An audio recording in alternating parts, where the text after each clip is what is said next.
Hola, buenos días, buenas tardes, buenas noches. Soy la profesora Marta Rodríguez Cruz del Departamento de Antropología Social y Cultural de la Universidad de Sevilla y mi presentación va a ser sobre la segregación escolar de la población migrante como una forma de violencia de Estado en el caso de España. El incremento de la población migrante extranjera en España ha estado habitualmente vinculado a su propia segregación escolar, principalmente a partir de los criterios de origen nacional y étnico. Y esto pues, ha determinado su recorrido por circuitos escolares diferenciados y de menor calidad, porque los estudiantes migrantes no están recibiendo propuestas educativas similares ni en calidad ni en volumen. Las desigualdades y las exclusiones que se derivan de la segregación escolar de la población migrante extranjera representan pues, actos de violencia del Estado español y de sus estructuras a través de la institución escuela.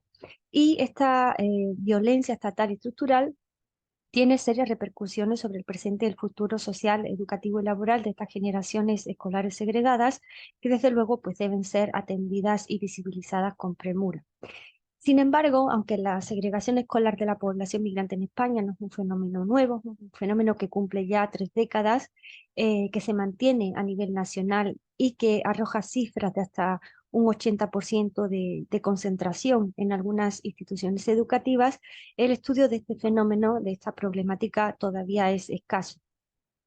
Con estos antecedentes, el objetivo de la presentación va a ser analizar la segregación escolar entre la población migrante extranjera en España eh, con su relación con la violencia estructural del Estado. Para esto he empleado una metodología cualitativa basada en un profundo examen de la producción bibliográfica especializada sobre el objeto de estudio y también el examen de fuentes estadísticas y de informes especializados y artículos publicados en la prensa internacional. Antes de pasar a presentar los resultados, quisiera detenerme en algunas categorías teóricas importantes que han guiado pues, la mirada en la obtención de los datos. La violencia estructural es una violencia institucionalizada, legalizada, normalizada por las estructuras de poder social, económico y político, en este caso del Estado, que genera y reproduce desigualdades sociales, económicas, educativas, de marginación y de pobreza. Es una violencia aplicable a las situaciones en las que son dañadas las necesidades humanas básicas o los derechos humanos elementales como resultado de los procesos de estratificación social que ya en sí mismos son eh, formas de violencia estructural y por lo tanto pues no requieren el ejercicio de una violencia digamos más directa y más visible, porque de hecho la naturalización y la normalización de la violencia estructural favorece su falta de percepción y dificulta su rechazo justamente por esta falta de percepción, invisibilidad y naturalización. De tal manera, los actos de violencia estructural pueden llegar a conformar o sea, formas culturales de cosas que, entre comillas, siempre han sido así, legitimándose de esta manera su propia reproducción estructural. El término violencia estructural es aplicable a todas esas situaciones en las que se produce, como digo, un daño en la satisfacción de las necesidades humanas básicas o los de derechos humanos elementales, como puede ser el derecho a la educación, y que es resultado de los procesos de estratificación social, particularmente para el caso que nos ocupa aquí hoy. Tal como lo expresan la Parra y Tortosa, en este sentido el término violencia estructural permite atender los mecanismos de ejercicio del poder como generadores de desigualdad, de procesos de privación de necesidades y de derechos humanos elementales. Y como parte de los mecanismos de injusticia y desigualdad que están insertos en las lógicas de violencia estructural, la discriminación institucional de las poblaciones migrantes mediante mecanismos de segregación educativa, pues puede naturalizar las desigualdades en el acceso, la permanencia en el logro escolar, comprometiendo las posibilidades de movilidad social y de prosperidad económica de esta población para abandonar los circuitos de pobreza y de exclusión a los que habitualmente están vinculados. Interpretada desde una perspectiva eh, sociológica, la segregación escolar hace referencia a la distribución desigual de los estudiantes en las instituciones escolares en función de sus características personales, pero también de su procedencia social, cultural, económica, étnica y nacional. Las formas que adopta esta segregación son diferentes según, por tanto, criterios particulares por los que se segregue a la población. De esta forma, la concentración de determinados estudiantes en determinadas instituciones educativas pues puede darse a partir de su pertenencia a grupos étnicos y culturales concretos, pero también de su condición migratoria, del nivel socioeconómico de su familia, de su capacidad de rendimiento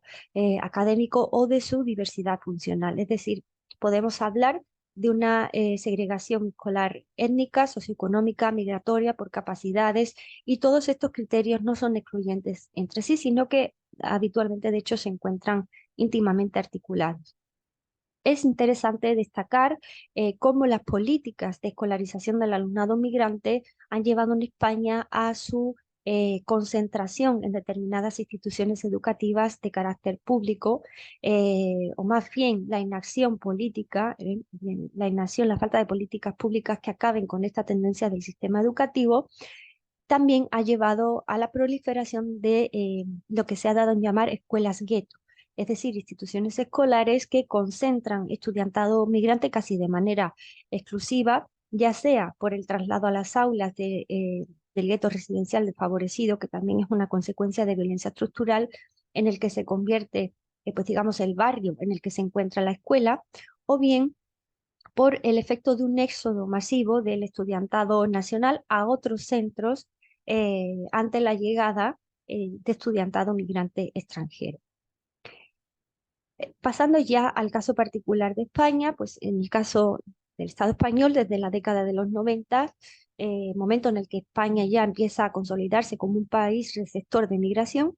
el incremento consecutivo del estudiantado migrante extranjero en el sistema educativo viene presentando una distribución desigual. Según Chassedin, en gran medida, la desigual distribución de los flujos migratorios en las comunidades autónomas españolas es resultado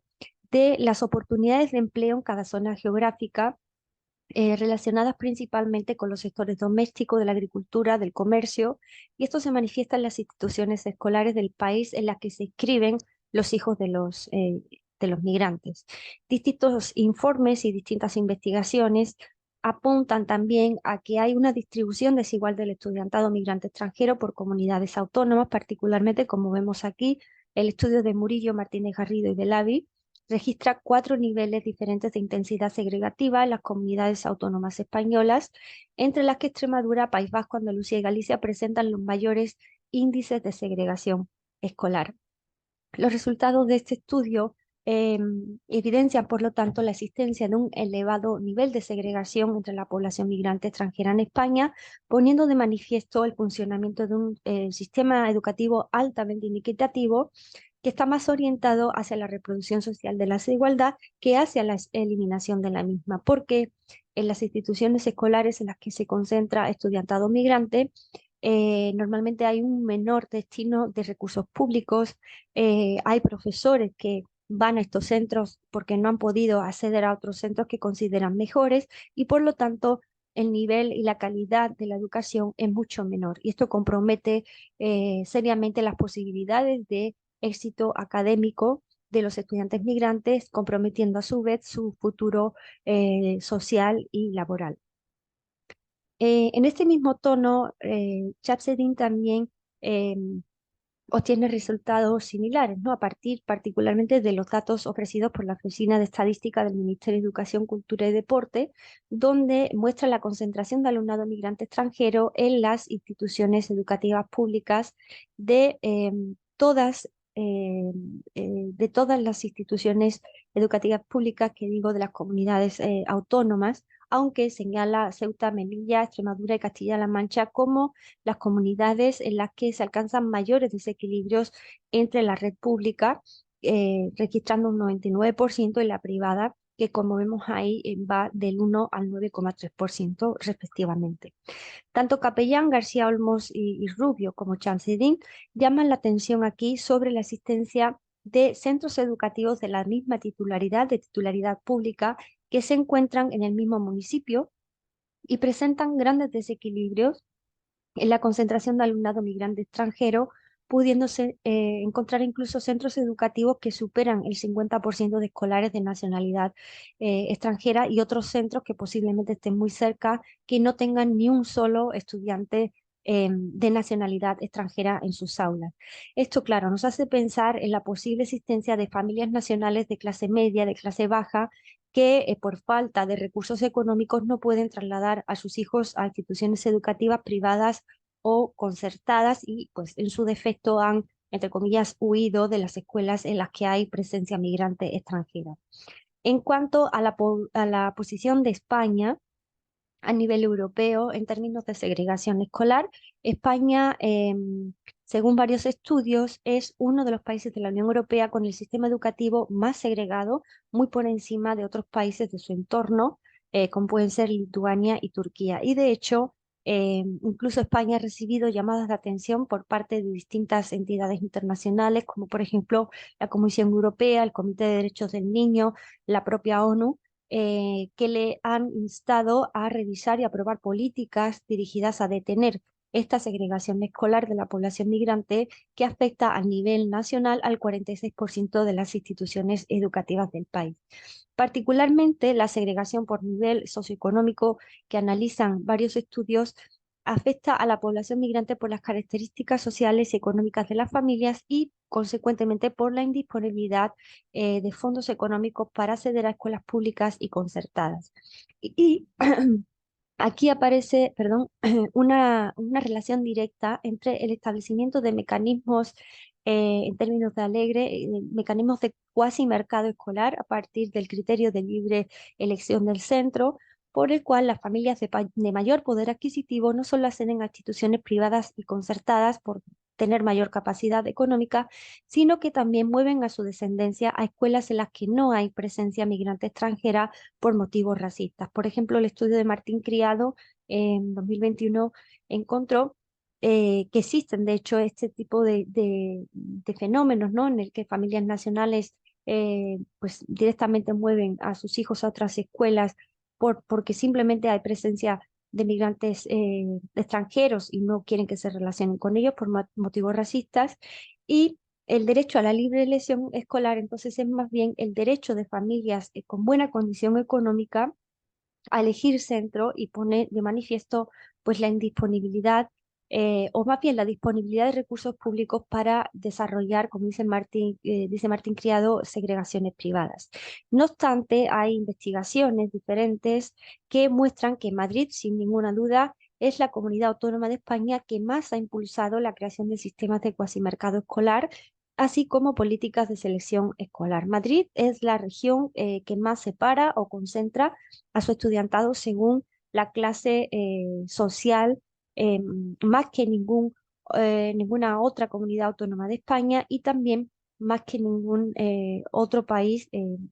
según los estudios que se han desarrollado. Para concluir, señalar que la segregación escolar por la que se distribuye a la población migrante de España de manera desigual en determinadas instituciones educativas en función de sus características pues, económicas, sociales, étnicas, culturales, es un mecanismo de violencia estructural canalizado por el Estado a través de este mecanismo y particularmente pues de las instituciones escolares. El Estado español reproduce legítimas desigualdades y exclusiones que favorecen la desintegración social y lo convierte y convierte entonces a la escuela en un instrumento abiertamente opuesto a la inclusión. La articulación entre criterios étnicos y socioeconómicos constituye en España la base sobre la que se ha terminado construyendo una red escolar segregada. Y las formas de violencia estructural que ejerce el Estado responden a un daño potencialmente evitable que se genera a través de la distribución inequitativa del poder y de los recursos que impide pues, la satisfacción del derecho a la educación para los estudiantes migrantes. Existe violencia de Estado cuando el Estado crea escuelas guetos a través de sus instituciones públicas, de su sistema social mediante la segregación, cuando no emite políticas que impidan esta segregación de la población escolar. Existe violencia de Estado cuando el Estado destina menos fondos, como digo, a las escuelas para migrantes, en las que trabajan, entre comillas, docentes sin remedio, ¿no? Por falta de una mejor opción. Existe violencia cuando la orquestación de todos estos elementos y de otros llevan a la creación de guetos escolares Y en definitiva, todo esto viene a dar lugar a una menor calidad educativa en las escuelas con migrantes en comparación con las escuelas en las que no hay población migrante. Existe en definitiva violencia de Estado cuando el propio Estado no actúa en favor de los grupos más vulnerados, más desfavorecidos, como los estudiantes migrantes. Bueno, lo dejaría aquí para respetar los tiempos y quedo atenta a cualquier comentario o preguntas. Gracias.